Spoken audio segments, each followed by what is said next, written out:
Leo hii kwenye series hii ya nguvu ya upendo katika kuliko kwa Mwokozi, ningetamani nimalizie na pati ya mwisho kama maelekezo niliyopewa. Nasema kwamba fahamu mapenzi ya Mungu. Fahamu mapenzi ya Mungu. Kusikia nasema hivyo, fahamu mapenzi ya Mungu. Understanding the will of God. Understanding the will of God. Understanding the will of God. Understanding the will of God. Fahamu au kuyafahamu mapenzi ya Mungu. Kuyafahamu mapenzi ya Mungu. Moja ya jambo ambalo limekuwa ni changamoto sana kwenye mwili wa Kristo ni kuyafahamu mapenzi ya Mungu.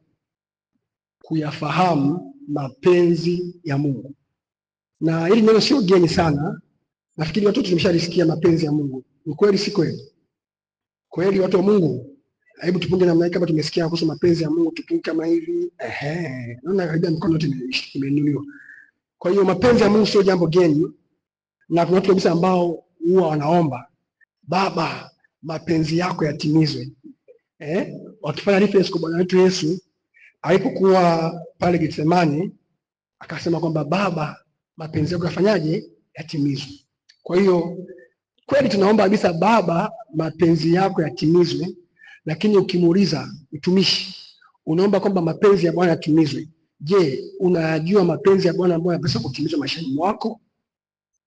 Mtu kabisa naomba Baba, mapenzi yako yatimizwe, ila ukimuuliza unajua mapenzi ya Mungu maishani mwako?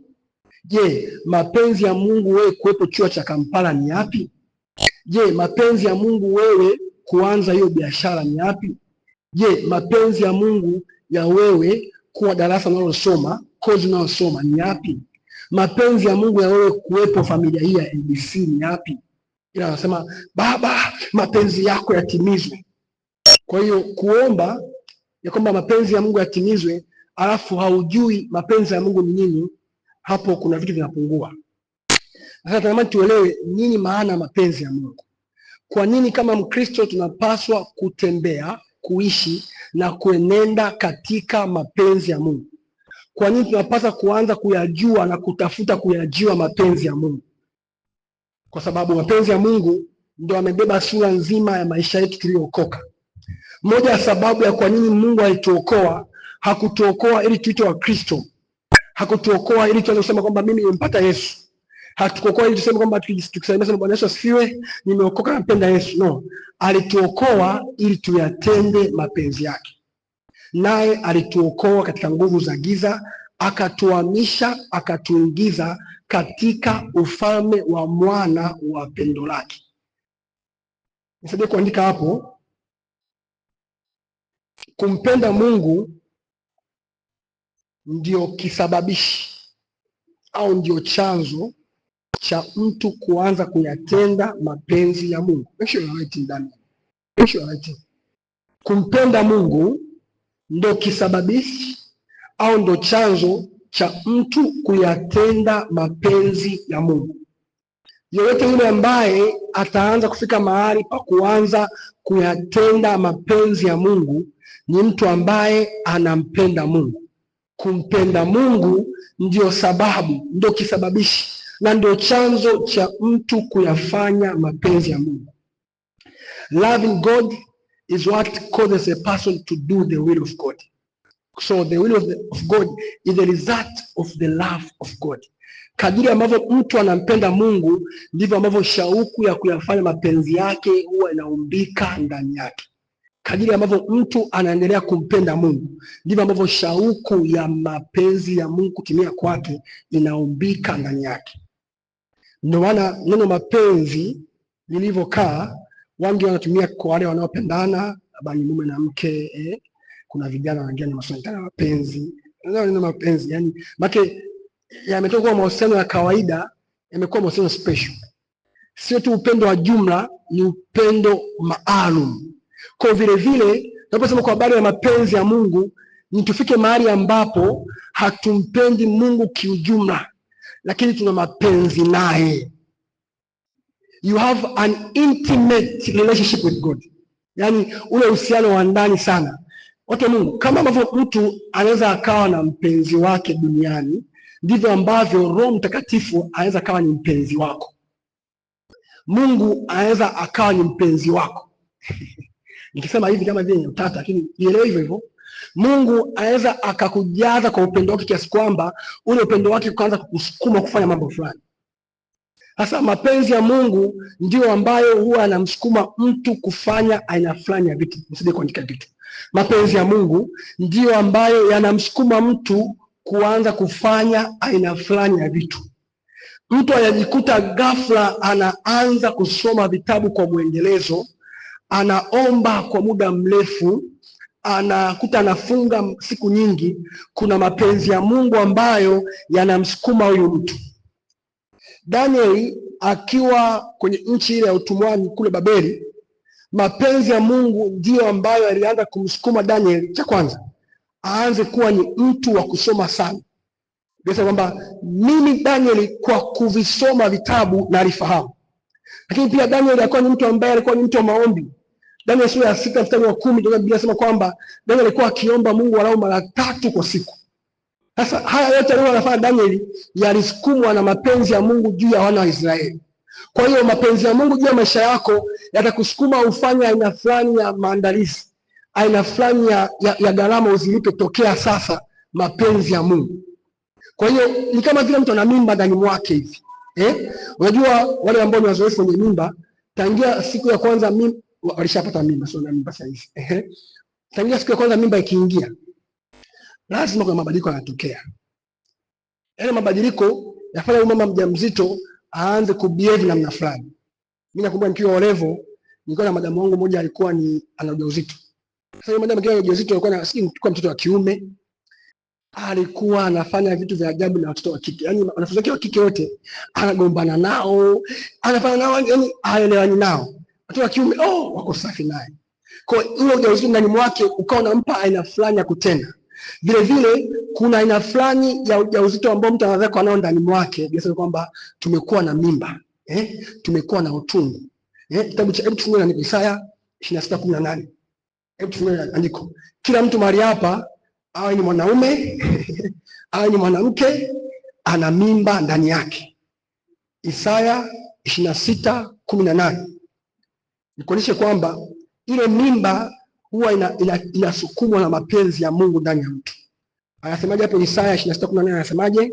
Tumekuwa na mimba, tumekuwa na utungu. Sijasikia tu mimi akisoma. Anasemaje hapo Isaya 26:18? Anasemaje? Tumekuwa na mimba, ndio. Okay, tumekuwa kana kwamba tumezaa nini?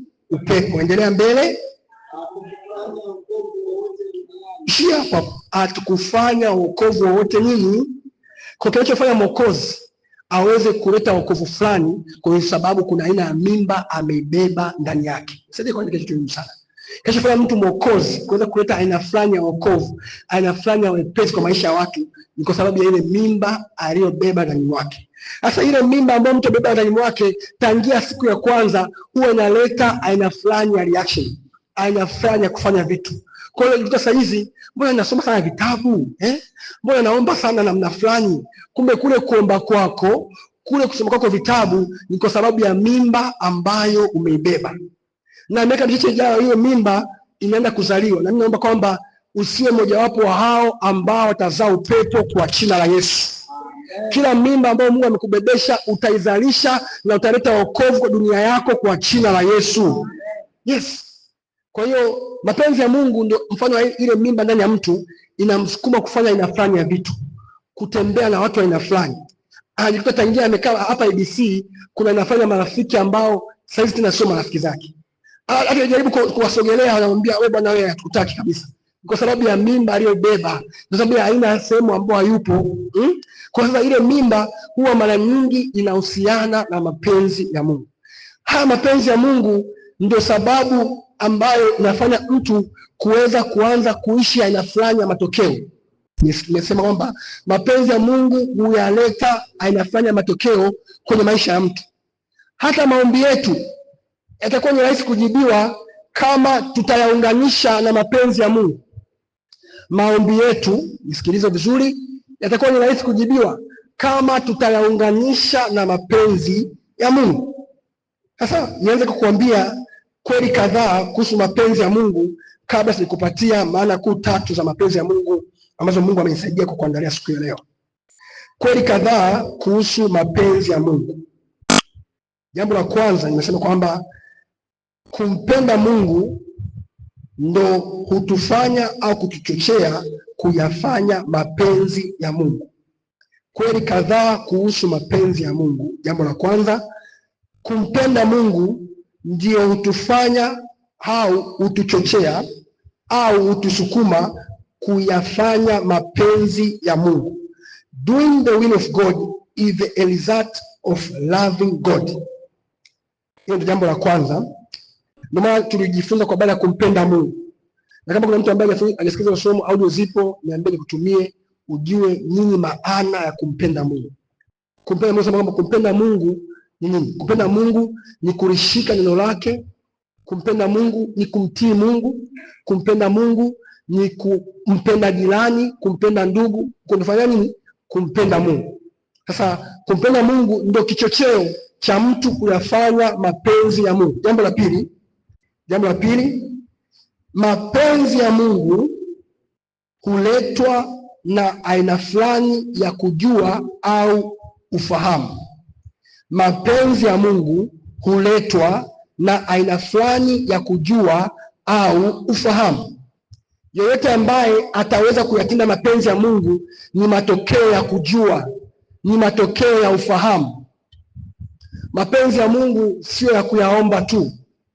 Mapenzi ya Mungu yanaweza kufanyika au kutendeka au kutimizwa kutokana na aina fulani ya kujua au aina fulani ya ufahamu. Mapenzi ya Mungu huletwa na kujua au kufahamu. Kitabu cha Zaburi 143 mstari wa 10. Zaburi 143 mstari wa 10, tunaona template ya mapenzi ya Mungu, Daudi akitupa jambo moja ambalo yeye alikuwa akimwomba Mungu.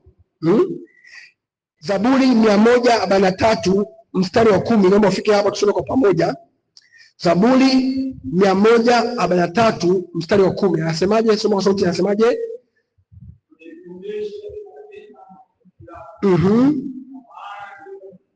Ndio. Haya, ujue kwa sauti anasemaje?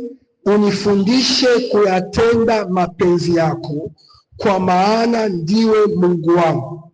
Roho yako mwema aniongoze kwenye nchi sawa.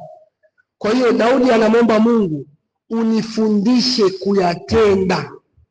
Kwa mapenzi ya Mungu yanaweza kufundishwa. Mapenzi ya Mungu yanaweza kuelekezwa. Mapenzi ya Mungu yanaweza kufahamishwa. Unifundishe kuyatenda mapenzi yako. Kwa hiyo hatupasi kuomba tu Bwana mapenzi yako yatimizwe, ila maombi yetu yanapaswa kuwa Baba, nifundishe kuyatenda mapenzi yako. Kwa Mungu anao uwezo wa kutufundisha, wa kutuelekeza kuyatenda au kuyaishi mapenzi yake. Mapenzi ya Mungu ni siri. Andika kitu. Mapenzi ya Mungu ni siri. Ndio maana tunahitaji Mungu atufundishe. Mapenzi ya Mungu ni siri. Efeso sura ya 1 mstari wa 9, Biblia inatuonyesha kwamba kuna kitu cha siri ya mapenzi ya Mungu. Waefeso sura ya 1 na mstari ule wa 9. Akisha kutujulisha siri ya mapenzi yake. Kumbe mapenzi ya Mungu ni siri. Kwa hiyo Mungu huwa anawajulisha watu ambao wanaenda sirini kutafuta kujua. Mapenzi ya Mungu ni siri. Efeso 1:9. Efeso 1:9. Mapenzi ya Mungu ni siri. Kwa wote wale ambao wanatamani kuzijua hizi siri za Mungu, lazima waende sirini kwa Bwana. Na moja ya njia ya kwenda sirini kwa Bwana ni kwa njia ya maombi. Mungu ni Mungu anayeketi mahali pa siri. aketie mahali pasiri, mahali palipoinuka, ile Zaburi 92. Sasa Mungu anaketi mahali pasiri. Namna ya kuyapendea mahali pasiri ni kwa njia ya maombi. Unapopenda kwa njia ya maombi, moja ya jambo muhimu kuliomba ni Bwana, nifundishe mapenzi yako. Umeenda kuanza biashara, ile biashara ambayo umeianza, yako mapenzi ya Mungu nyuma ya hiyo biashara.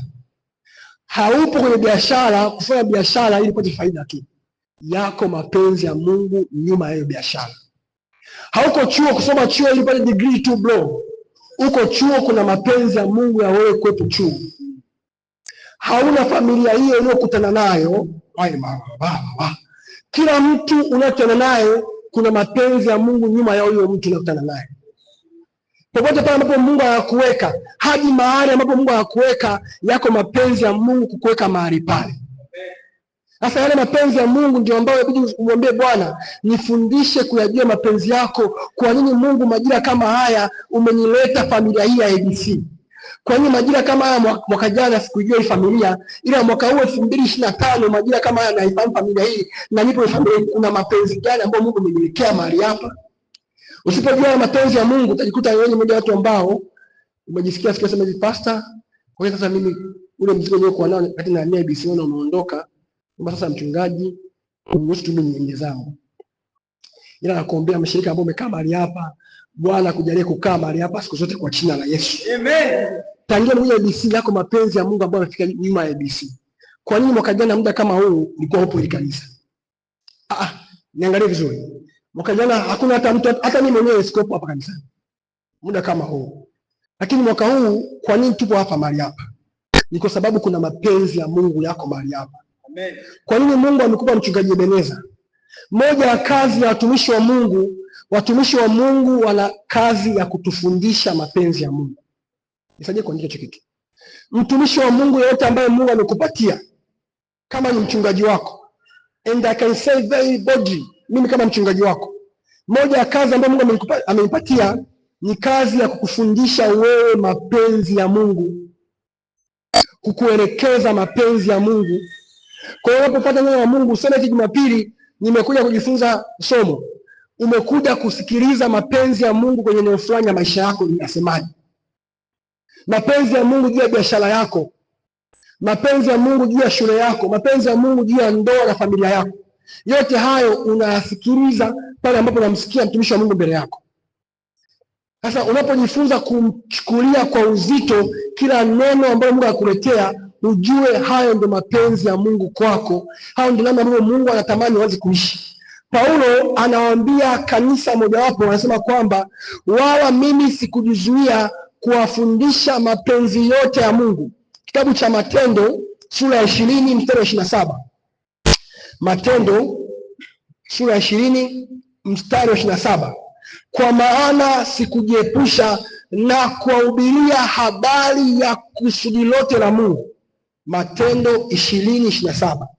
Hapo wanaposema kwa habari ya kusudi lote la Mungu, kuna baadhi ya tafsiri inasema kwamba mapenzi yote ya Mungu. Kwa hiyo unapoambiwa kwamba chukua muda wako kusikiliza audio, ni kwa sababu unaposikia watumishi wa Mungu utafahamu mapenzi ya Mungu juu ya hilo eneo. Kwa mfano, niwapatia audio mbalimbali kuhusu mahusiano, uchumba hadi ndoa. Unaposikiliza mtumishi wa Mungu akifundisha kwa habari ya mahusiano, unaweza kuyajua mapenzi ya Mungu juu ya mahusiano. Mtumishi wa Mungu anaitwa James Kaleko anasema kwamba mapenzi ya Mungu juu ya mapenzi. Ni kitabu kabisa kimeandikwa mapenzi ya Mungu juu ya nini? Ya mapenzi. Labda mapenzi ni mambo ya duniani. No. Akasema hivi, mapenzi ya Mungu juu ya mapenzi. Okay.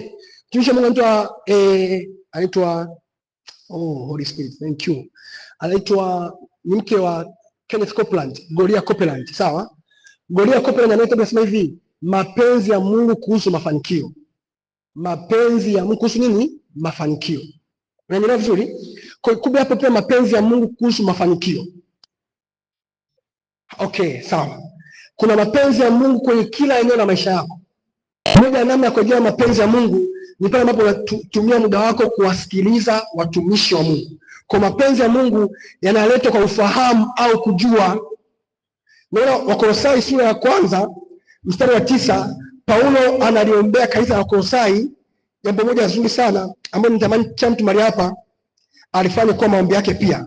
Wakolosai sura ya 1 mstari wa 9. Naomba tuende pale tuombe ili jambo kwa dakika kama 2 kila mtu aweze kujiombea. Tuende pale asemaje?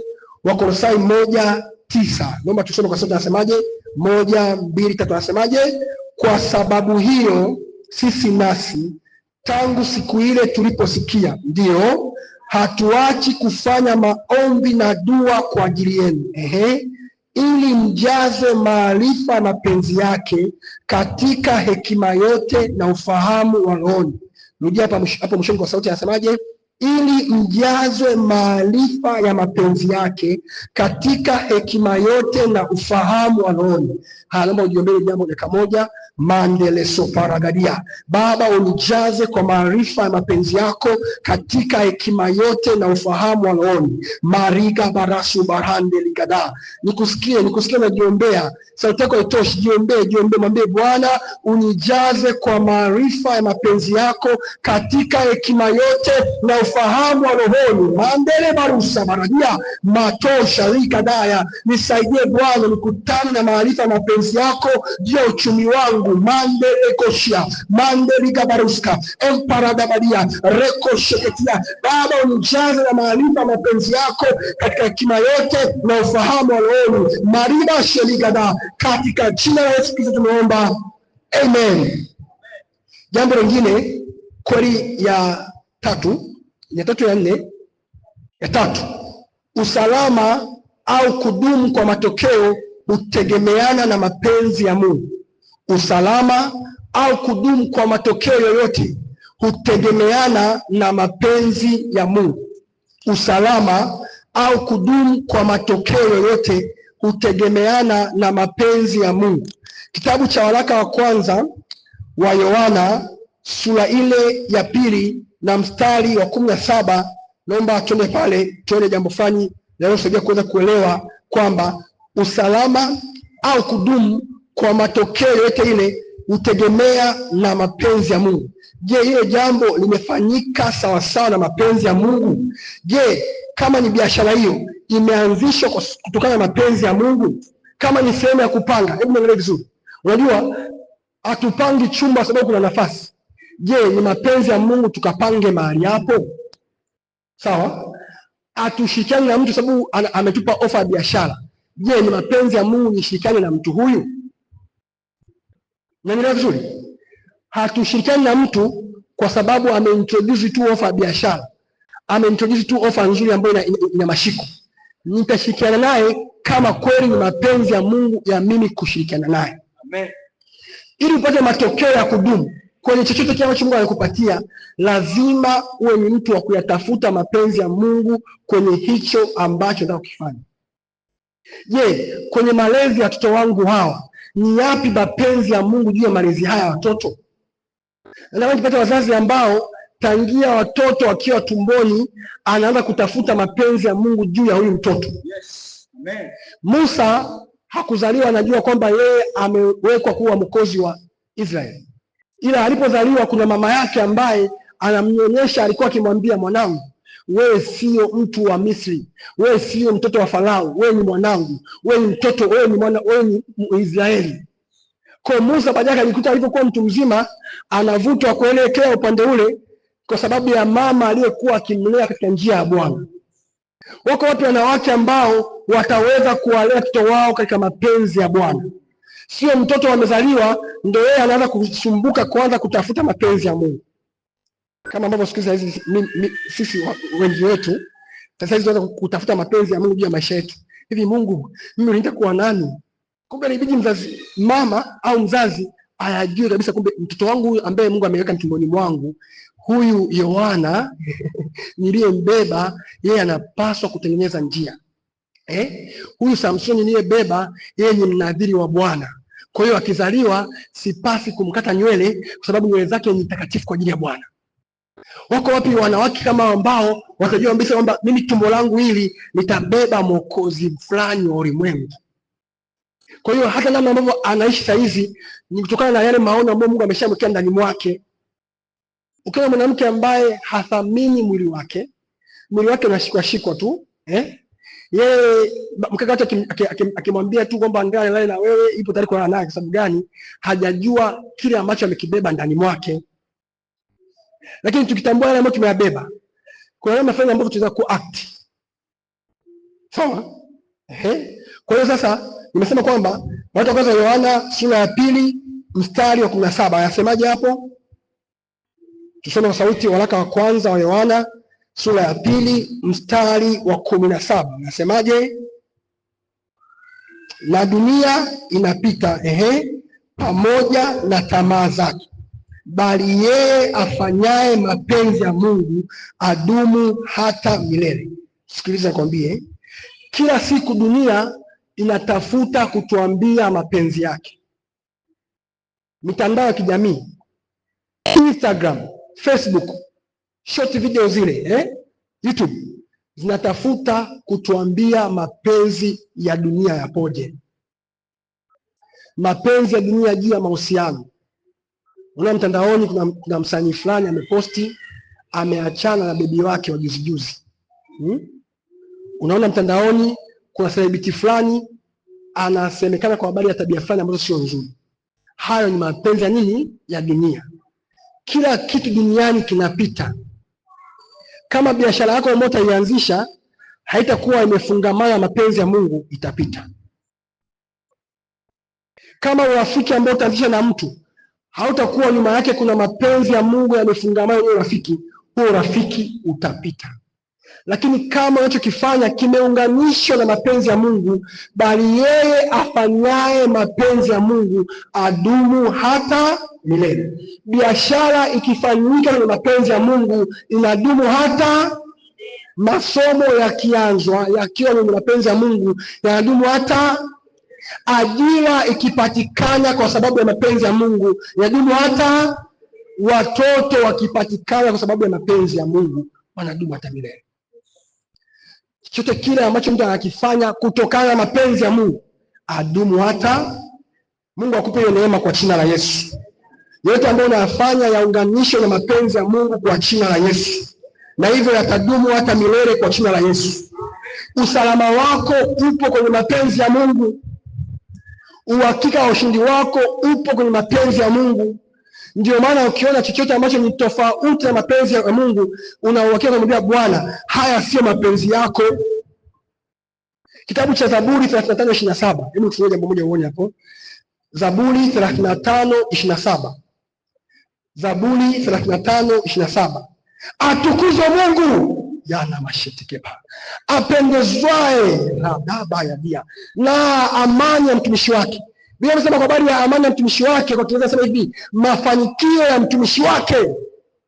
Mungu anapendezwa na mafanikio yako wewe. Kwa Mungu hajakupa uanzishe biashara afu ishie njiani. Mungu hajakupa uanzishe hiyo jambo afu ishie njiani. Mungu anapendezwa na amani yako. Hiyo amani hapo, sema hapo, amani ni mafanikio, amani ni ustawi, amani ni kuinuliwa kwako, amani ni wewe kuwa na amani kwenye maisha yako yote. Mjue sana Mungu, ndipo mema yatakapokujia. Ili uwe na amani, afu mema yatakujia. Kwa amani huwa inaambatana na mema. Unanielewa vizuri Amani huwa inaambatana na nini? Na mema. Kwa hiyo hapo sema kwamba anapendezwa na amani ya mtumishi wake, maana kwamba hiyo amani ni mafanikio ya mtumishi wake. The Lord who delights in the prosperity of his servant. Hivi wewe ni mtumishi wa Mungu? Wewe ni mtumishi wa Mungu? Wewe ni mtumishi wa Mungu? Jamani, mtumishi wa Mungu sio mtumishi wa Mungu ambaye ni mchungaji tu madhabahuni. Hapana. Mtumishi wa Mungu sio tu nabii, mtume.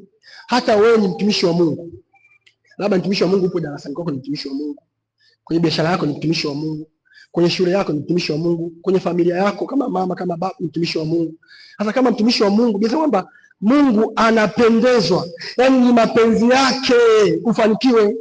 Kwa hiyo ukiona chochote ambacho ni tofauti na mapenzi yake, lazima ukitafute kwa njia ya maombi. Bwana, haya sio mapenzi yako. Sio mapenzi yako. Supplement sio mapenzi yako. Kwa hiyo dunia kila siku inatamani na inapambana kutufundisha mapenzi yake. Lakini wakija kwamba tukijua mapenzi ya Mungu tutadumu hata nini? Hata milele. Chochote, jambo la 5, chochote unachokifanya kinapaswa kusukumwa na mapenzi ya Mungu. Chochote unachokifanya kinapaswa kusukumwa na mapenzi ya Mungu. Kama ni utumishi kanisani unaofanya, utumishi wako unapaswa kusukumwa na nini? Mapenzi ya Mungu. Kama ni biashara ambayo umeanzisha, hiyo biashara inapaswa kusukumwa na mapenzi ya Mungu. Kama ni kuchagua mume au mke, kuchagua kwako mume au mke au mtu kwenye mahusiano kunapaswa kusukumwa na mapenzi ya nani? Ya Mungu. Kama ni kushirikiana na mtu mmoja kwenye biashara au kwenye jambo lote lile, kinapaswa kusukumwa na mapenzi ya Mungu kwenye hilo jambo. Yohana sura ya 1 mstari wa 13, Biblia inatuonyesha kwamba si tu kuna mapenzi ya Mungu, lakini pia kuna inafanya mapenzi ambayo mtu asipokuwa makini aidha akaanza kuyaishi bila kujua. Yohana 1:13. Yohana 1:13. Yohana 1:13. Yohana 1:13 anasemaje? Waliozaliwa si kwa damu, jambo la kwanza hapa, wala si kwa mapenzi ya mwili. Pigia mstari hapo, kama na Biblia yako unapigia mstari kabisa. Jambo la pili, wala si kwa mapenzi ya mtu, bali kwa Mungu. Bali kwa mapenzi ya Mungu. Kwa hiyo kuna dimension mbalimbali za mapenzi ya Mungu. Mapenzi sio mapenzi ya Mungu. Dimension mbalimbali za mapenzi. Jambo la kwanza, mapenzi ya mtu. Andika hapo. Jambo la kwanza, mapenzi ya mtu. Kwa hiyo unalolifanya yamkini linasukumwa na mapenzi yako binafsi. Mapenzi ya mtu, jambo la kwanza. Jambo la pili ni mapenzi ya mwili. Kumbe mwili unaweza kabisa na mapenzi yake. Sawa? Jambo la tatu ni mapenzi ya Mungu stroke shetani. Dimension mbalimbali za mapenzi ambayo mtu anataka anaishi au yanamsukuma kufanya mambo fulani. Jambo la kwanza ni mapenzi ya mtu. Jambo la pili ni mapenzi ya mwili. Jambo la tatu ni mapenzi ya Mungu au ya shetani. Kwa hiyo shetani anaweza kana anamuongoza mtu kufanya jambo fulani. Kwa mfano, mtu anaanzisha baa. Ile sio mapenzi ya Mungu, ni mapenzi kwanza. Kuna mapenzi ya mtu. Mtu anatamani kufuata faida ile baa. Pia kuna mapenzi ya shetani ambaye anatamani hatima za watu ziharibiwe, wadada watu wanaouza mili yao waharibikiwe pale, wapate ukimwi. Wakati mmoja Mungu akawa amempa nafasi tena binti moja hivi ambaye huja hapa kanisani. Yule binti actually alikuwa ni mfanyakazi wa hizi baa. Kutoka kijijini kwao kaja mjini kufanya kazi, kumbe kazi ya baa. Kule baa bosi wake akawa mlipi, kwa hiyo ameanza kuingia mambo ambayo asiyofaa, akapata ukimwi huko. Kwa hiyo ni mapenzi ya shetani. Kwa hiyo mapenzi ya Mungu au ya shetani, mapenzi ya mwili. Mwili pia una mapenzi yake. Mwili una mapenzi yake. Kwa maana anaweza kusikia ndani mwako kabisa, leo funga masaa 24. Mungu anakuambia tupo kwenye maombi ya siku 64 ya kufunga tupo maombi ya siku 64 kiasi kwenye masaa 12. Kumbe ndani mwako Roho Mtakatifu amekokea msukumo wa kufunga masaa mangapi? 24. Ila wewe unasingizia tupo maombi ya siku 64, kesho nitaendelea tu na maombi. Haya ni mapenzi ya mwili. Wakati mwingine mwili unamwambia mtu umefunga sana wewe.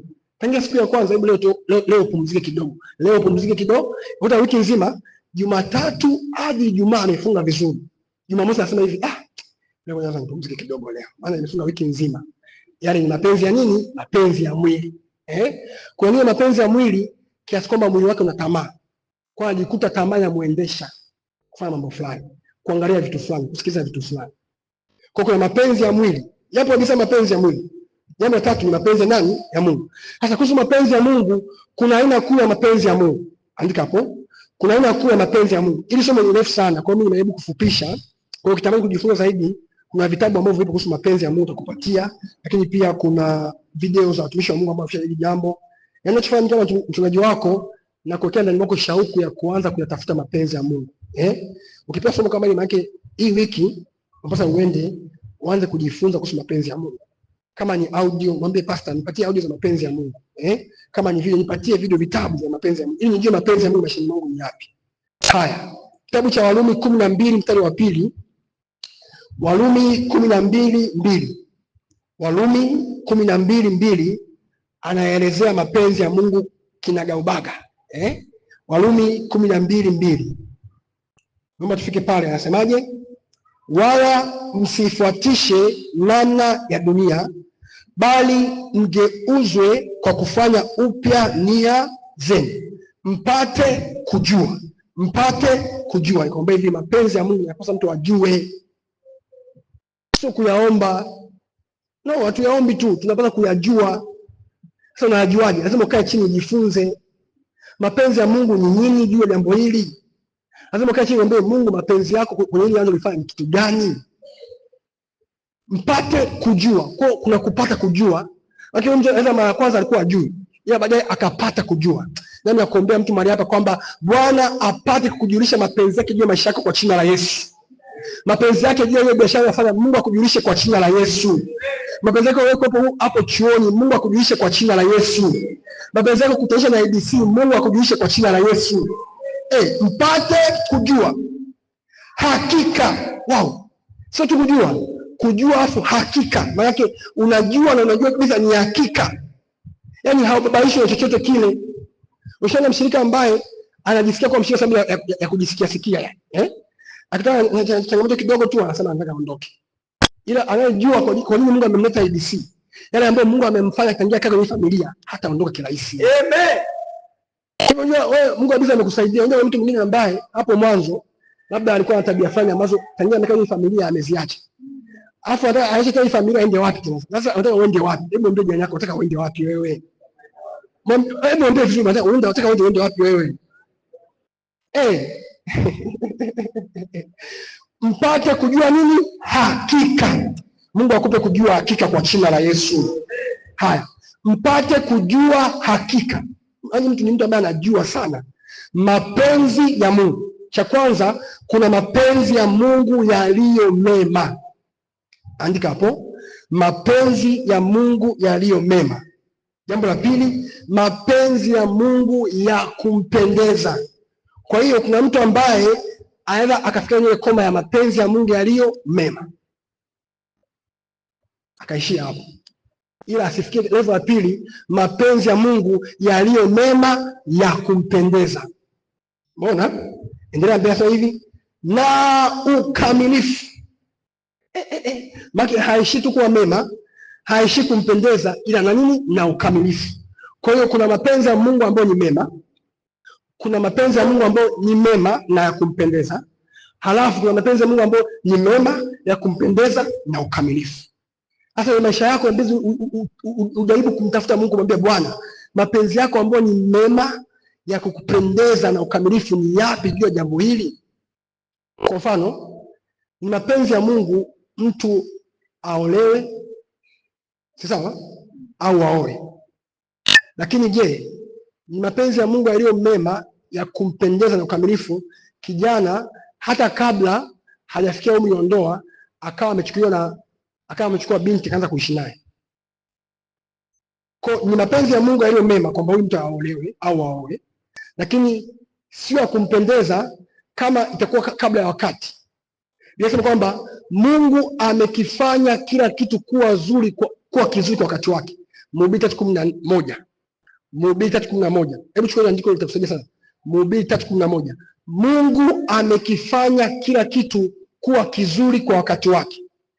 Maana yake kwamba ndoa ni nzuri kwa wakati wake. Tendo la ndoa ni nzuri kwa wakati wake.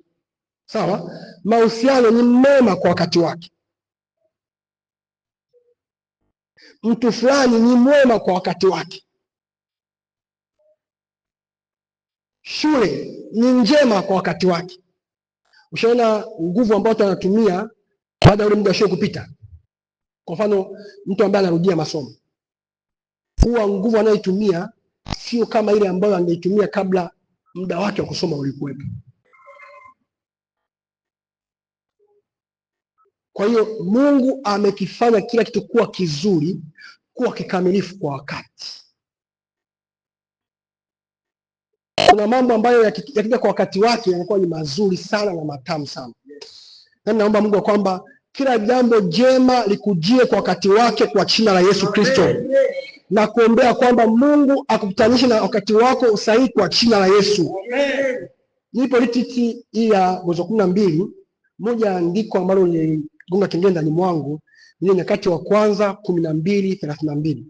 Nyakati wa kwanza 12:32. Biblia inasema kwa habari ya wana wa Isakari, watu ambao Mungu aliwapa akili za kujua nyakati na yapi wapasayo kuyafanya kwenye huo wakati. Kumbe zipo akili za kujua nyakati. Haya ndio mambo ya kujiombea, mpendwa. Mwambie Bwana, nipe akili ya kujua ninapaswa kufanya nini kwenye wakati wangu huu nilionao. Bwana, nipe akili ya kujua napaswa kushirikiana naye kwenye wakati huu nilionao. Akili za kujua nyakati, sio tu kuzijua nyakati, lakini nini pia unapaswa kufanya kwenye huo wakati. Biblia inasema kwa habari ya Yesu, kuna wakati ambapo aliwaambia wanafunzi wake, kama nyinyi mnachukua chochote wapenya watu wale. Anasema kwamba aliwauliza hivyo huku akijua nini ambalo anataka alitende. Kwa hiyo Mungu alikupa neema ya kujua ni nini ambacho unapaswa kukifanya, na hayo ndio mapenzi ya Mungu. Sasa kwa muda uliobaki, naomba nikupeleke sasa kwenye kujua mapenzi ya Mungu ni nini. Pastor, sasa nimekuelewa, umenipa sasa kujua kumbe kuna mapenzi ya Mungu ambayo ni mema ya kumpendeza kwa maisha. Sasa nini maana mapenzi ya Mungu, mchungaji? Haya, okay, nisikize sasa, mimi mchungaji wako nikwambie. Sema amen. Sema amen. Neno lako ya mchungaji anakufunza kuhusu mapenzi ya Mungu. Sema asante Yesu. Sema asante Yesu kunipa mchungaji. Kunipa mchungaji. Sema asante Yesu kunipa mchungaji. Yes. Jambo la kwanza, mapenzi ya Mungu. Mapenzi ya Mungu ni kweli ambayo ni neno la Mungu. Mapenzi ya Mungu ni kweli ambayo ni neno la Mungu. Mapenzi ya Mungu ni kweli ambayo ni neno la Mungu. Yaani ni kile, enda kuandika hapo kwamba ni kile ambacho Mungu amekisema kwenye neno lake. Hayo ndio mapenzi ya Mungu. Pastor, nini maana mapenzi ya Mungu? Mapenzi ya Mungu ni kile ambacho Mungu amekisema kwenye neno lake. Kwa hiyo Mungu ambaye anasema neno lake, hayo ni mapenzi ya Mungu. Neno la Mungu linatupatia kujua njia za Mungu ni zipi. Neno la Mungu linatupa kujua methodology ya Mungu ni ipi. Neno la Mungu linatupa kujua Mungu angekuwepo hapa angefanyaje kwenye jambo hili. Neno la Mungu. Neno la Mungu linatupa kujua kanuni za Mungu za kumwinua mtu kiuchumi. Hivi kama mimi Mungu anataka aniinue kiuchumi kwenye uchumi wangu, huwa anatumia njia gani? Hayo yote yapo kwenye neno lake. Kwa hiyo unapochukua nafasi ya kukaa kwenye neno la Mungu, kujifunza neno la Mungu, unapata kuyajua mapenzi yake. Niambie pastor, mapenzi ya Mungu juu ya kazi yangu. Kaangalia neno la Mungu linasemaje kwa habari ya kazi yako unayoifanya. Hivyo unajua kwamba habari za kila mtu mahali hapa zimeandikwa kwenye Biblia. Wewe tafsiri andiko. Isaya 34 nafikiri.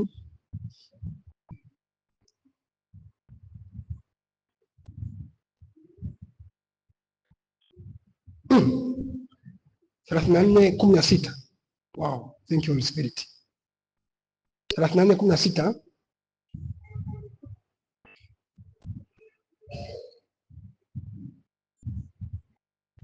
Anasema hivi, tafuteni katika kitabu cha Bwana mkasome, hapana katika hao wote atakayekosa kuwapo. My Lord. Hebu angalia Biblia yako vizuri, angalia Biblia yako vizuri hapo.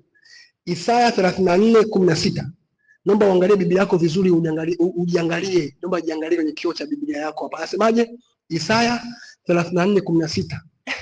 Kila mtu mahali hapa yupo ndani ya Biblia. Mfanya biashara ambayo anaifanya yupo ndani ya Biblia. Mwanafunzi anayesoma shule na shule anayosoma yupo ndani ya Biblia. Mke au mwenza yupo ndani ya Biblia. Haya, nisomee hapa anasemaje? Moja, mbili, anasemaje kwa sauti? Sauti yako haitoshi. Kama mtu hajajiona bado, soma sauti, anasemaje kwa sauti? Hapana katika hao wote atakayekosa kuwapo. Moja, mbili, kuanzia mwanzo kwa sauti.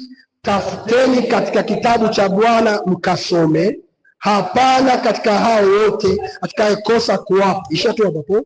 Hapana katika hao wote atakayekosa kuwapa.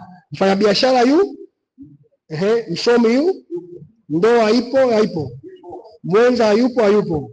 Tena hapo habari ya mwenza ndio hapo mbele asemaje? Hapana mmoja atakayekosa wenzake. Kwa maana kinywa changu kimeamuru na roho yangu imewakusanya. Mchungaji, nini mapenzi ya Mungu juu ya jambo alilofanya? Tafuta neno la Mungu ujue kwa habari mapenzi ya Mungu juu ya jambo. Kwa hiyo kuna watu wengi ambao huwa hawajuagi mapenzi ya Mungu juu ya mambo fulani. Sababu gani? Sio watu wa kukaa na Biblia zao, sio watu wa kukaa na neno la Mungu. Tafuteni katika kitabu cha Bwana mkasome, hapana katika, hakuna ambaye atakosa. Kwa hata wewe hapo na kitabu unatafuta hakiwezi kukosa kwenye Biblia. Okay, kama ni kazi, Biblia inasema kwamba katika kila kazi kuna faida. Okay, kumbe kwenye kila kazi unayoifanya kuna faida. Kwenye kila kazi kuna faida. Kwa kama uone faida mwambie Bwana, Biblia inasema kwamba katika kila kazi kuna faida. Mbona mimi sioni faida kwenye kazi ninayoifanya? Sijui unanielewa hapo? Hii ndio namna kumuomba Mungu. Hauombi Mungu tu ili kwamba unajisikia. Unaomba Mungu kutokana na kile ambacho umekiona kwenye Biblia yako. Umeona Biblia yako inasema kwamba Mungu umuinua mnyonge katika mavumbini na kumketisha pamoja na wakuu. Okay. Kama Mungu anamuinua mnyonge, Baba, mbona mimi bado hujaniinua? Why bado, kwa nini sijainuliwa? Unajua kwenye Biblia kuna watu ambao walimuona Hana ambaye alikuwa hana mtoto. Baada ya kupata mtoto wenyewe pia alikuwa ni matasa wakapata watoto. Kwa template ya utasa kwenye Biblia ni Hana. Kwa hiyo ambaye ametaja jambo la utasa akimwangalia Hana anaweza kupata mtoto wake. Akishikilia ahadi ambayo Mungu alimpatia Ibrahim akiwa na miaka 75 mtoto. Wewe una miaka 25 usipate mtoto mmoja, 27 sio. Usipate mtoto. Biblia inasema kwamba hakuna mtu ambaye amtumikia Mungu asema hivi, sikuambia wana wa Israeli wanitafute bure. Kwa hiyo haiwezekani kama unafunga masaa 12 siku hizi 64 alafu unamtafuta Mungu bure. Haiwezekani. Haiwezekani kabisa, haiwezekani. Mungu ana huo mchezo. Bisa kwamba mimi ndiye Bwana Mungu wako, nikufundishaye ili upate faida, nikuongozaye kwenye njia ikupasayo kupita. Maana yake kwamba ukiona bado upate faida ya jambo fulani, bado Bwana hajakufundisha mahali hapo, hajakuongoza sawa sawa. Okay. Bisa baada ya kumtumikia Mungu. Nasema nanyi mtamtumikia Bwana Mungu wenu, ndipo ambapo atakibarikia chakula chenu. Sawa? Kwa kama kuna inafanya baraka wewe kwenye chakula chako, kwenye maji, unapaswa kumwambia Bwana, nakutumikia wewe. Kwa nini sioni baraka hii? Mtu akinitumikia Baba atamheshimu. Kama kuna inafanya heshima bado hujaiona, unapaswa umrudie Mungu, mwambie Bwana, hii heshima sijaiona nikutumikia wewe. Mbona mimi najitoa kwenye kazi yako bado hii heshima sijaiona? Tafuteni katika kitabu cha Bwana mkasome, hapana. Alafu hapa inabidi msome. Kwa ndio maana ni muhimu sana kusoma neno la Mungu kila siku. Yaani ile kusoma neno la Mungu kama vile kujisikia sio jambo la, yaani hiyo sio sawa kabisa. Unajisikia usijisikii, tafuta kusoma neno la Mungu. Amen. Amen. Amen. Kwa mapenzi ya Mungu nimesema ni jambo gani? Ni kile ambacho Mungu amekisema kwenye neno lake. Watu wa Mungu anaposema huwa habeti wala huwa hajaribu. Mungu anaposema anakuwa ameweka utambulisho wake na nafsi yake kwenye yale ambayo amesema. Ni kitu. Neno la Mungu limebeba utambulisho na nafsi yake Mungu. Neno la Mungu limebeba utambulisho na nafsi yake Mungu. Kwa Mungu akisema kwamba inabidi iwe hivi, lazima itakuwa. Mungu hana nia mbili. Akisema jambo moja litakuwa kweli. Mimi wanafanya sana kuna watu ambao wanaweza kalishikilia neno mpaka lete matokeo. Yaani amesikia, ameona, amesoma au ameambiwa neno fulani, analishikilia mpaka lile neno lete matokeo. Nikasikia ushuhuda wa mshirika mmoja wa Winners, akawa amepata ushuhuda kwamba Mungu huwa anainua mtu mmoja anamshusha mwingine.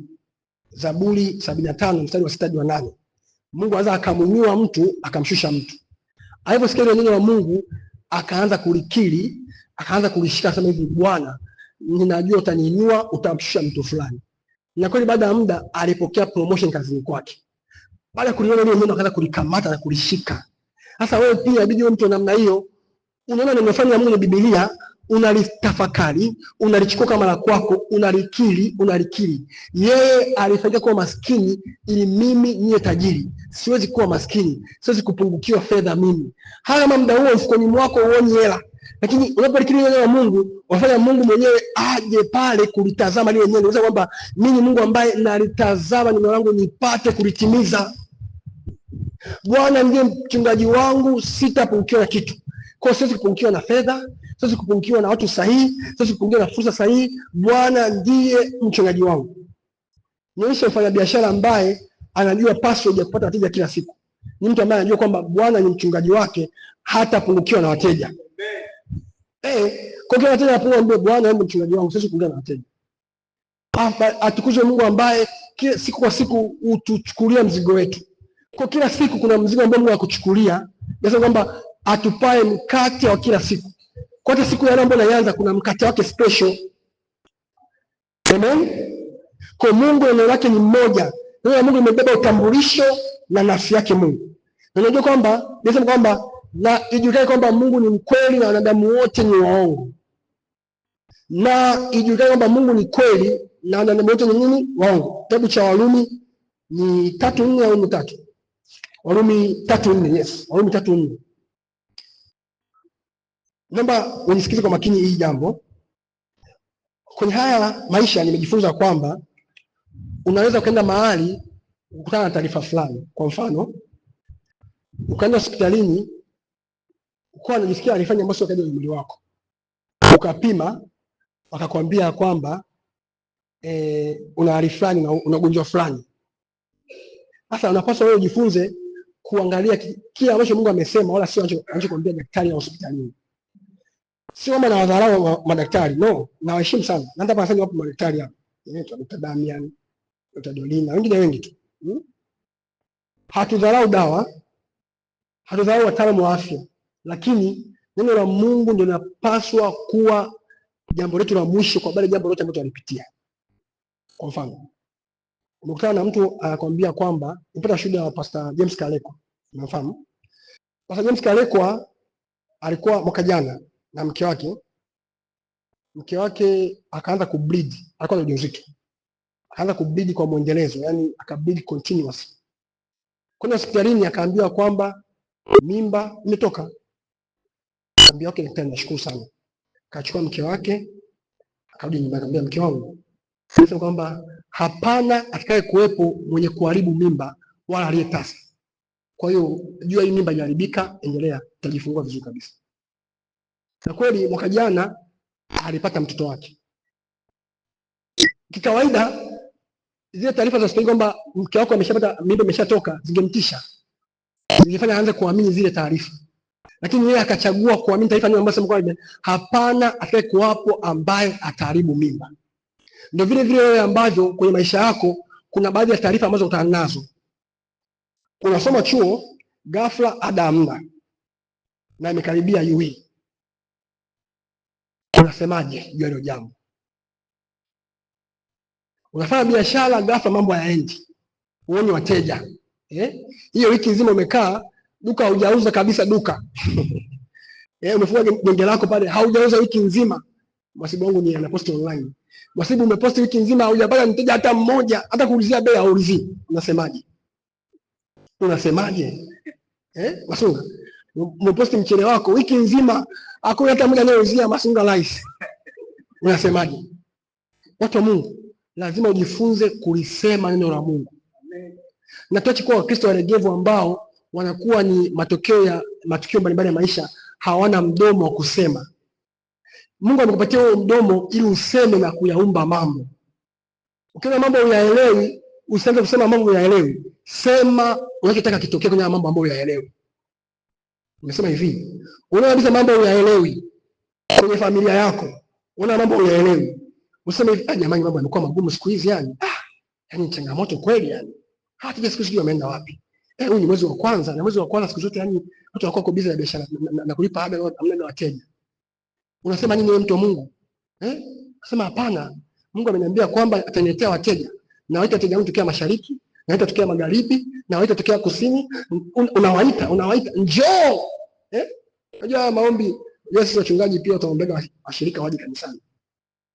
Kwa hiyo tunamwomba naomba washirika, anambia Baba, naomba kwamba nimegeuka upande wa mashariki, nasemesha malango ya mashariki, kila washirika wangu ambapo mashariki njoo, nawaita. Kuna wengine ambao naenda kwenye ndoto na watokea kwenye ndoto kabisa, Bwana nawaita njoo. Chochote ambacho kinawazuia kwa jina la Yesu Kristo navunja huo ukuta na haribu. Ninapojiombea mimi washirika, ndivyo ambavyo unabidi uombe biashara yako. Baba, nawaita wateja njoo. Bwana, siku moja kaomba hivi, nikamwambia Bwana, leo hii yeyote yule ambaye ataposti tangazo la kanisa, naomba tupate mgeni tukiwa tangazo la kanisa. Wiki iliyopita kuna mshirika mmoja yule Aquilina yule. Nakumbuka Aquilina akasema kwamba nimeona Godwin na Mukisa wameposti kwenye status. Kumbe yeye hajaona tu, ila kuna kupika kunywa tumefanya. Ndio maana ya maombi. Maana ya maombi sio uombe tu alafu utoke jasho au sauti kauke. No. Lazima uwe na shabaha fulani. Shabaha yangu leo kwenye maombi, natamani Mungu anifungulie wateja. Kwa hiyo kwa lugha unakuwa nena lugha ili una shabaha fulani unataka uifikie. Alafu ukiwa na shabaha, chochote ambacho unasikia ndani mwako kifanye baada ya yale maombi. Nikajisikiliza na rafiki yangu hapa kwamba watu wengi huwa hatujuaje namna ambavyo Mungu anajibu maombi. Ukishamwomba Mungu jambo fulani, Mungu atakuletea na fulani ya msukumo wa kulifanya. Umemaliza tu maombi, ule msukumo ambao unasikia ndani mwako, jua ile jambo kafanye.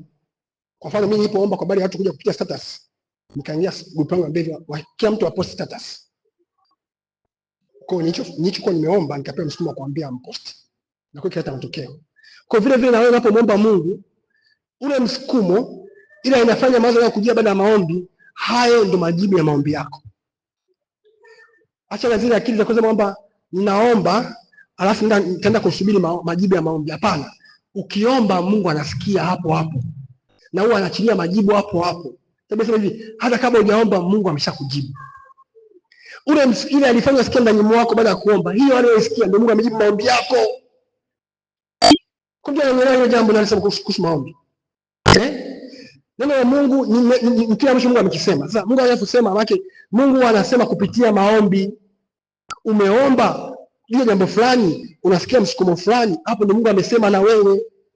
Umeomba, ghafla umemkumbuka mtu fulani ambaye haujawahi kumkumbuka, kamsalimie tu. Anzisha hata conversation kwa kumsalimia. Kwa unamsalimia akupa hela yako. Unamsalimia ana fursa yako fulani anayo. Tena ana muda mrefu, kuna muda ambao unamtafuta ndio alikuwa anatafuta mtu akumpa ile fursa.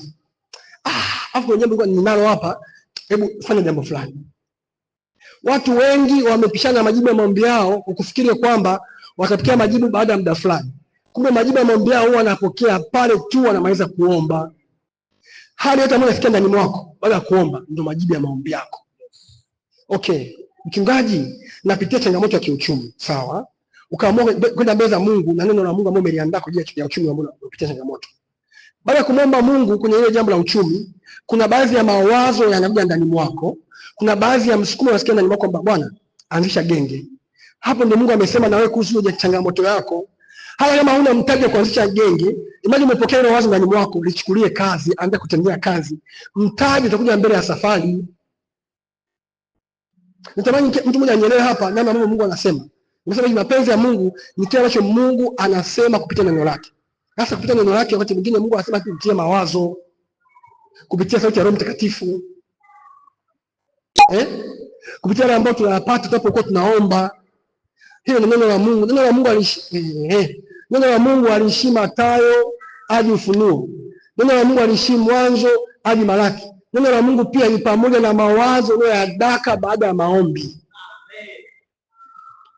Kumbe niandike hicho kitu, ni muhimu sana kukiandika. Neno la Mungu aliishi Mwanzo mpaka Ufunuo. Neno la Mungu ni pamoja na mawazo mema yote unayoyapata ndani mwako unapotoka kwenye maombi au unapomtafakari Mungu au unapokuwa kwenye Bible study yako. Yaani nionyeshe watu ambao wamefanya mambo makubwa duniani. Ni watu ambao waliyazingatia yale mawazo wanayopokea baada ya maombi, baada ya Bible study, kwenye profile wa Mungu, kwenye mfungo fulani. Wanapozingatia yale mambo huwa yanabadilisha maisha yao jumla kabisa. Unaangalia watu kama Dr. Ipiana anaimba nyimbo, zile nyimbo amezipata akiwa sirini. Mtu amemeza maombi, yupo anapika, anafika nyimbo fulani moyoni mwake. Hicho ndio nyimbo ambayo sasa hizi inaimba Tanzania nzima na duniani kote. Nyimbo ambayo mtu alipata tu, yani alikuwa naomba kama kawaida ibada yake ya maombi. Baada ya kumaliza ibada yake ya maombi, afanya shughuli fanya kawaida kabisa ambayo haisemwi na maombi. Akasikia kanyimbo faka naimba kama ilifanya ndani mwake. Ndio nyimbo ambayo leo tunaimba, tuna celebrate. Oh, umefanya nini? Kumbe ni nyimbo ambayo yani mawazo ambayo Mungu anatuletea huwa yanakuja kwa namna ya kawaida kabisa, lakini haya ndio ambayo yabadilisha maisha yetu.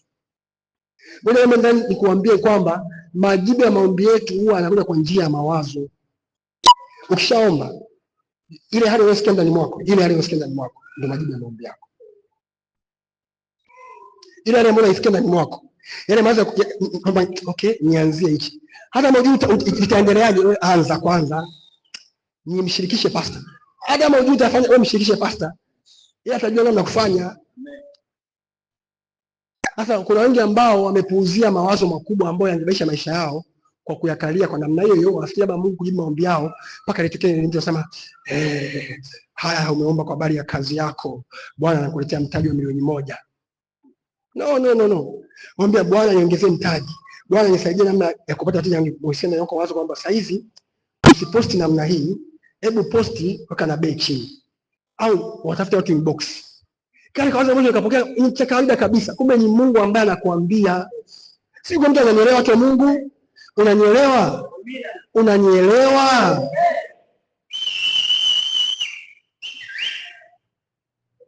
Bishop Gwajima nikamwambia mfano rafiki yangu hapa. Bishop Gwajima kuna namna ambavyo Mungu amemsaidia sana, namna alikuwa anaelezea jambo na kuhusu Mungu ajibu maombi. Sawa? Wakati mmoja yupo kanisani kwake, amelala madhabahuni pale, akaja mwizi ambaye kwa jirani yao. Sawa? Yule mwizi akaiba speaker zote za kanisani. Sasa sababu Bishop Gwajima alikuwa ameomba akachoka, akawa amelala pale madhabahuni. Yule jamaa akaiba speaker zote. Akachukua akaenda kazificha.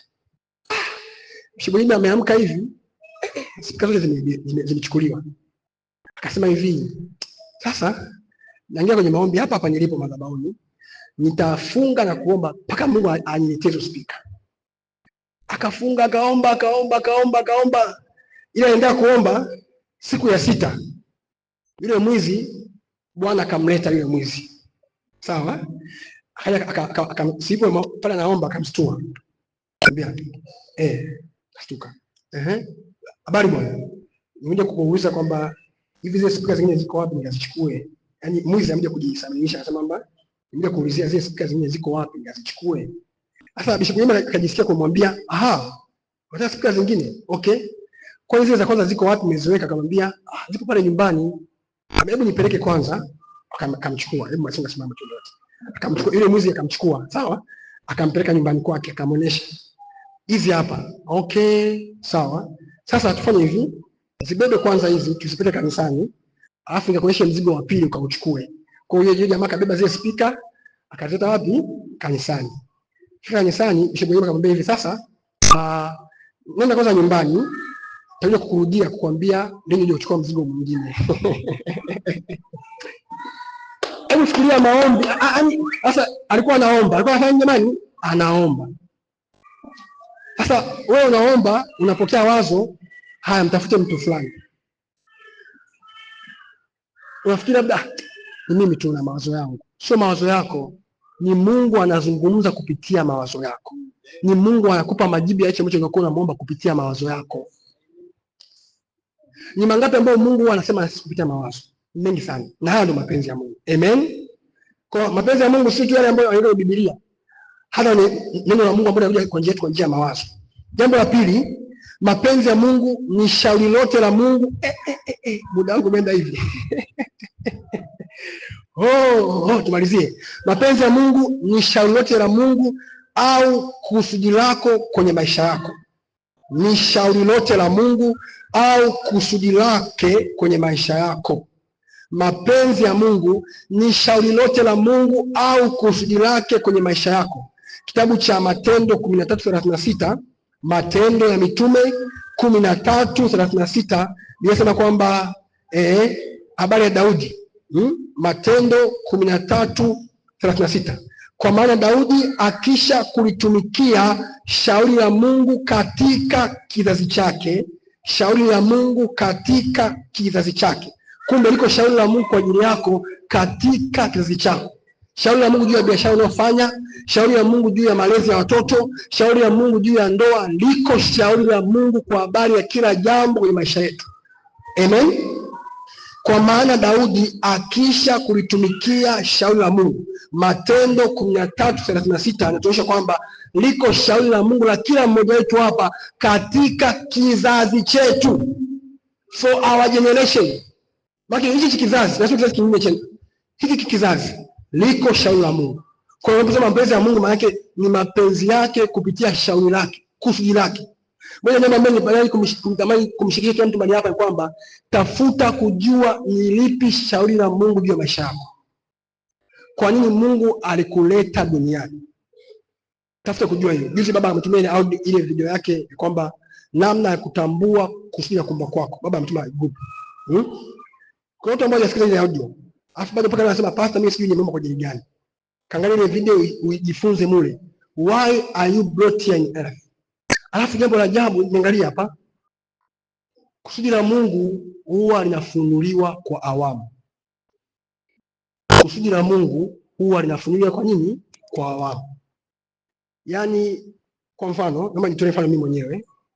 Mwaka 2022 nikajitambua kwamba mimi ni profesa mkubwa duniani. Sawa? Tena kabisa yaani ndani mwangu nikawa Mungu amenisaidia kupitia babangu wa kiroho Bishop Kabigumila kuweza kujua hizo kwamba mimi hapa ni profesa. Mwaka 2022.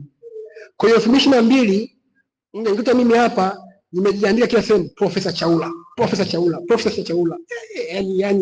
Yaani hata walimu wenyewe wanaandika maprofesa. Hata walimu sasa wa chuo wanaandika profesa. Yaani imekuwa hivyo. ABC nzima wanaandika maprofesa. Bado tu wenyewe sasa ni profesa bado. Mimi ni mchungaji. Okay, sawa. Kwa hiyo 2022 nikajijua mimi nani? Profesa. Ninaendelea kutembea na mapenzi ya Mungu. 2024 mwezi wa 6 Mungu akanifunulia phase nyingine ya mapenzi yake, kumbe mimi pia ni mchungaji.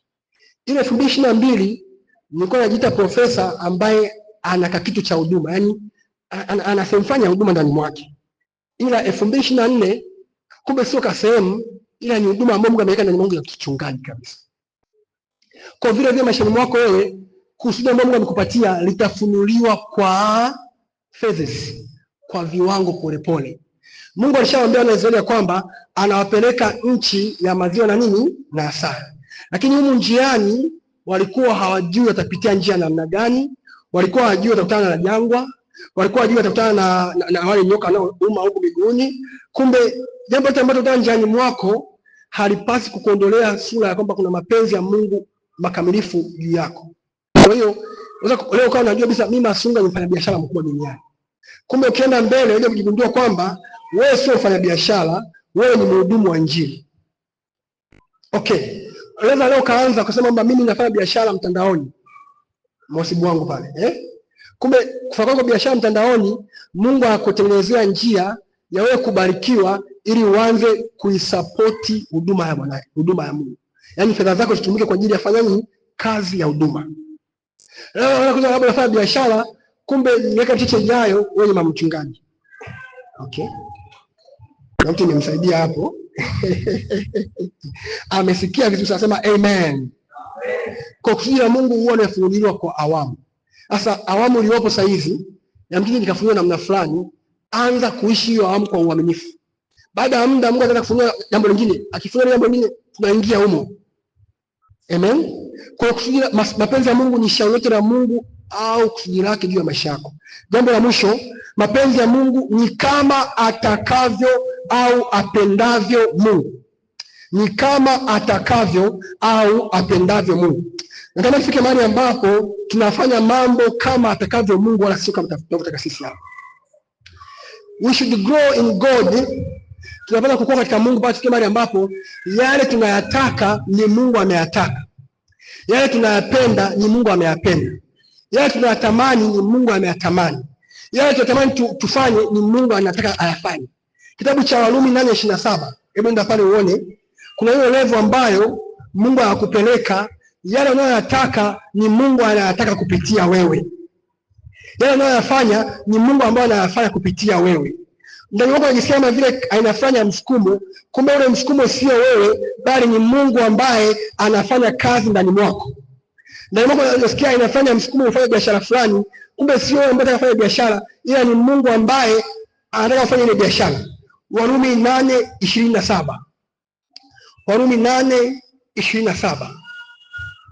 Na yeye aichunguzaye mioyo, okay, kumbe kuna kuchunguza mioyo, aijua nia ya Roho ilivyo, kwa kuwa huwaombea watakatifu kama apendavyo.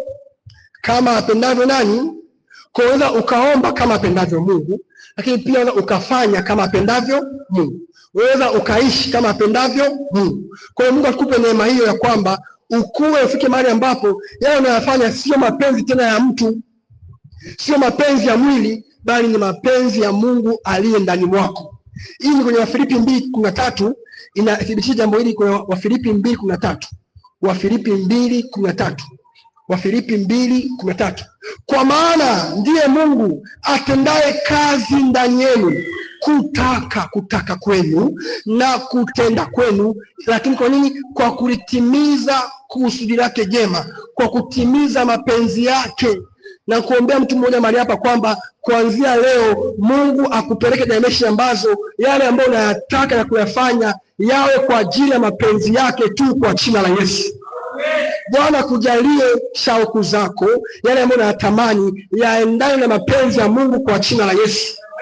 Warumi 15:32. Warumi 15:32 namalizia. Warumi 15:32.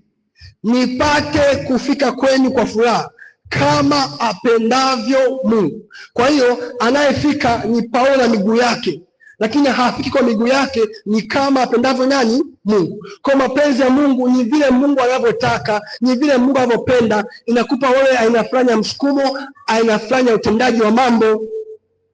Jana nikawa tembea rafiki yangu mmoja, tunaenda sehemu. Sasa ghafla kisema na kumpa kiasi fulani cha fedha. Sasa ile yaani unajua kujisikia, tunaposema kama wanadamu, fanya najisikia. Kumbe sio kujisikia, ni Mungu anataka kumpa mtu ile fedha kupitia mimi. Nimempatia na David, yani pastor, ungejua leo, yani kwa kweli najua mimi ni tajiri sana, lakini hali yangu ya mfuko pastor leo kweli kuna namna. Hicho ambacho umenipatia sio wewe, ni Mungu amenipa kupitia wewe. Nasema watu ambao unaongea na mtu hauongei kawaida, ila ni Mungu ameongea naye kupitia wewe. Hapana, unanielewa? Unaimba hauimbi kawaida, ila ni Mungu anaimba kupitia wewe. Unafanya biashara, hafanya biashara kama mtu kawaida, ila ni Mungu anafanya biashara kupitia wewe. Upo darasani, unasoma darasani, hausomi darasani kama unasoma darasani, ni Mungu anasoma darasa kupitia wewe. Kama atakavyo Mungu, kama apendavyo Mungu. Kuna maisha ambayo yale ambayo unayafanya unasikia kwa kitu cha kusukuma kuyafanya, wala sio tamaa yako, wala sio mapenzi ya mwili wako, bali ni mapenzi ya Mungu kupitia wewe. Natamani Mungu akusaidie kuwa mtu namna hiyo kwa jina la Yesu. Bwana akuinue kufanya kuwa mtu ambaye zile shauku zako zitaendana na mapenzi ya Mungu kwa jina la Yesu. Ni kweli unatembea, ila kutembea kwako ni Mungu anatembea kupitia wewe kwa jina la Yesu. Ni kweli unafanya biashara, ila biashara unayofanya ni Mungu anafanya biashara kupitia wewe kwa jina la Yesu. Usimama ujiombe. Raba sheke tele. Mwambie Bwana, natamani wewe yafanya ni kama wewe utakavyo, kama wewe upendavyo.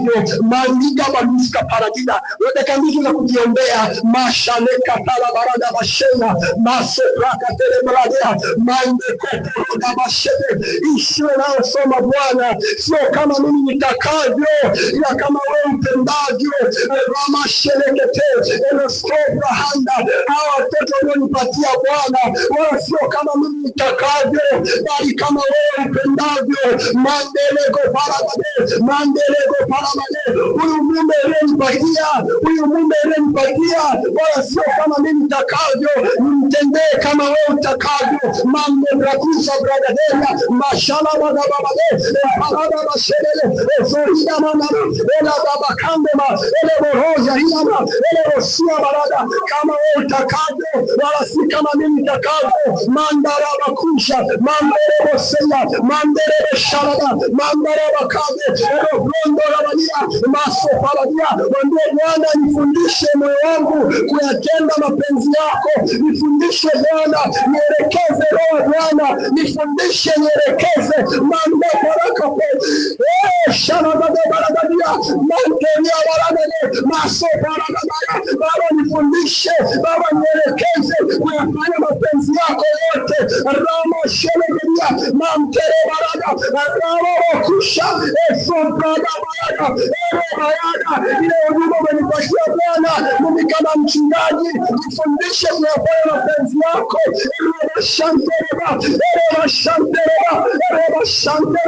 Mandara barada reso bregedia mantere beledia arada baba shefe ele rohondo ele bregida baradia roso brada baradia araba baba shela raba baradia rika baraba rama zabagadia rama marada rama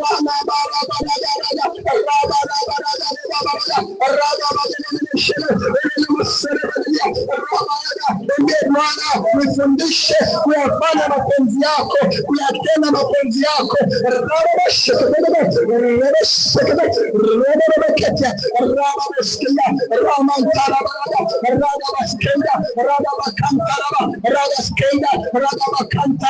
Baba, nifundishe kuyafanya mapenzi yako kama Mungu atakavyo, kama Mungu apendavyo.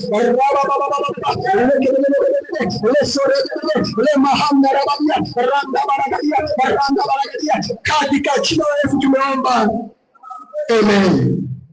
Sema, Bwana Yesu, unifundishe kuyafanya mapenzi yako.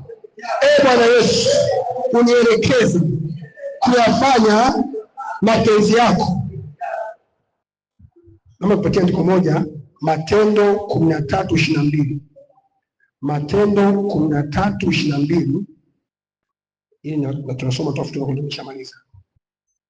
Mapenzi yako yatimizwe, ufalme wako uje, iwe utakalo duniani. Matendo 13:22. Anasemaje hapo? Naomba kila mtu asome kwa sauti yake kubwa kama ya radi. Sema, anasemaje? Na alipokwisha kumwondoa huyo, akamuinua Daudi awe mfalme wao, ambaye alimshuhudia akisema, nimemuona Ebeneza mwana wa Chaula, mtu anayeupendeza moyo wangu, atakayefanya mapenzi yangu yote. Sasa nataka nikuone ukijisomea mwenyewe. Kwa kwenye Daudi weka jina lako. Sawa? Mwenyeelewa vizuri? Haya, asemaje mstari 22 kwa sauti, anasemaje? Na alipokwisha kumwondoa huyo, akamuinua Ebeneza awe mfalme, ambaye alimshuhudia akisema, nimemuona Ebeneza mwana wa Chaula, mtu anayeupendeza moyo wake, atakayefanya mapenzi yake yote. Haya, sasa naona tunaweza kuelewa sasa. Haya, tusome kwa sauti kubwa. Anasemaje mstari wa 22? Na alipokwisha kumwondoa huyo, akamuinua Ebeneza awe mfalme wao, ambaye alimshuhudia akisema, nimemuona Ebeneza mwana wa Chaula, mtu anayeupendeza moyo wake, atakayefanya mapenzi yake yote. Bwana kujalie kuyafanya mapenzi yake yote kwa jina la Yesu. Amen.